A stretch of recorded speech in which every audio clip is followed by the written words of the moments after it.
Assalamualaikum warahmatullahi wabarakatuh. Salam guru penggerak.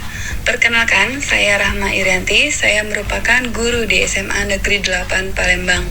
Berikut eksplorasi konsep saya terkait refleksi diri tentang pemikiran Ki Hajar Dewantara. Menurut Ki Hajar Dewantara, pendidikan dan pengajaran merupakan usaha persiapan dan persediaan untuk segala kepentingan hidup manusia, baik dalam hidup bermasyarakat maupun hidup berbudaya dalam arti yang seluas-luasnya. Ki Hajar Dewantara memiliki keyakinan bahwa untuk menciptakan manusia Indonesia yang beradab, maka pendidikan menjadi salah satu kunci utama untuk mencapainya. Adapun tujuan pendidikan menurut Ki Hajar Dewantara adalah menuntun segala kodrat yang ada pada anak-anak agar mereka dapat mencapai keselamatan dan kebahagiaan yang setinggi-tingginya, baik sebagai manusia maupun sebagai anggota masyarakat. Menurut Ki Hajar Dewantara, dalam menuntun laku dan pertumbuhan kodrat anak, maka Ki Hajar Dewantara mengibaratkan peran pendidik seperti seorang petani ataupun tukang kebun. Anak-anak itu seperti biji tumbuhan yang disemai dan ditanam oleh Pak Tani atau tukang kebun di lahan yang telah disediakan. Berkualitas atau tidaknya tanaman tersebut bergantung dari perhatian dan perawatan Pak Tani. Lalu yang kedua, dalam proses menuntun, anak diberi kebebasan, namun pendidik sebagai pamong.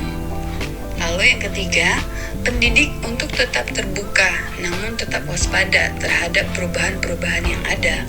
Dan yang keempat, kekuatan sosiokultural menjadi proses menebalkan kekuatan kodrat anak. Selanjutnya, pembelajaran yang mencerminkan pemikiran Ki Hajar apa saja? Yang pertama itu adalah memerdekakan dan berpusat pada murid. Lalu, mengikuti perkembangan zaman. Dan selanjutnya, membangun budi pekerti dan berfokus pada proses bukan pada hasil. Dan yang terakhir, tidak bertentangan dengan nilai kemanusiaan.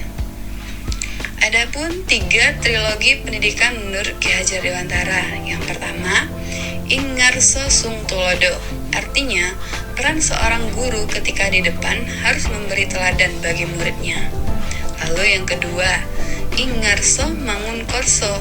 Artinya, peran guru ketika berada di tengah-tengah muridnya harus selalu membangun motivasi dalam mengejar cita-cita mereka. Dan yang terakhir, Tut Wuri Handayani. Peran guru ketika di belakang harus mendorong semangat murid dalam mengembangkan minat dan bakatnya. Penerapan filosofi Ki Hajar Dewantara sebagai pembelajar ataupun guru. Yang pertama, guru haruslah bersifat among, seperti semboyan dari trilogi pendidikan. Lalu yang kedua, pembelajaran sesuai dengan kodrat alam dan zaman. Yang ketiga, menerapkan pembelajaran yang berpusat pada murid. Lalu yang terakhir, menanamkan karakter dan budi pekerti yang luhur. Sedangkan, penerapan filosofi Ki Hajar Dewantara sebagai pembelajar ataupun murid, yaitu yang pertama, belajar haruslah sepanjang hayat. Yang kedua, belajar di mana saja dan kapan saja dan dengan siapa saja.